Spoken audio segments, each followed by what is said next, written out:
Kuan man gud siya sir ba, di taas man gud ni siya sir ba, duha man gud ni siya ka berm tapos ang elevation sa yuta diri sa sugod. So dili kay siya inani ka kuan, so need pa siya ipataas gud kay para ang tubig dili ka kuan. So sureball talaga. Oh, sure bolt. So garantisado na proyekto. Oo. So papagandahin pa ito. Oo, pagapuhon pa ni siya sir. Diri. Tapos napa ni siya kuan, napa ni siya solar lights, na siya bot nga ni siya og kanang kuan po, halublak sa kilid kay parang mga bata di po na. Tama. So ang mga materialis talaga 100% sigurado ang trabaho. Yes sir, yes sir. Oh, 100% sir. So maraming salamat City Engineer dito sa ating lugar sa Barangay Lasang. So guys, alam niyo na, basta Davao City, solid, sureball ang trabaho. Let's go. Ayan guys, so ongoing na ang proyekto dito sa kanilang flood control dito sa Davao City, sa Bunawan area. Ito nga pala ang Barangay Lasang. Ayan oh. Imagine mo guys, talagang ready na sa pagtrabaho ang mga proyekto dito sa Davao City. So dito nga pala yan guys. Let's go. Ongoing, ayan guys, so ongoing pa ang kanilang proyekto dito guys.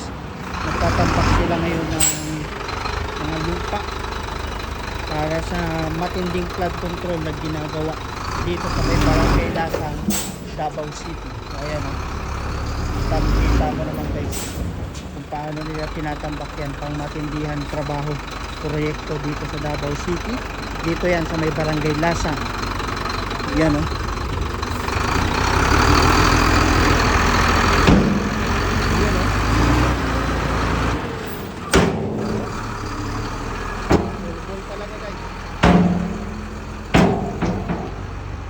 Pang matindi ang proyekto dito sa Davao City.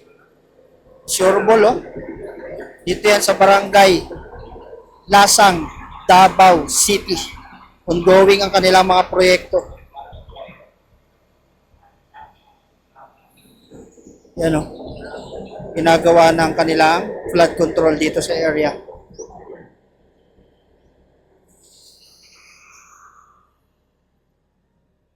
Ang mga proyekto dito sa may Davao City. Dito nga pala yan sa Barangay Lasang, Davao City, na kung saan kitang-kita mo naman itong flood control na ginagawa dito sa area.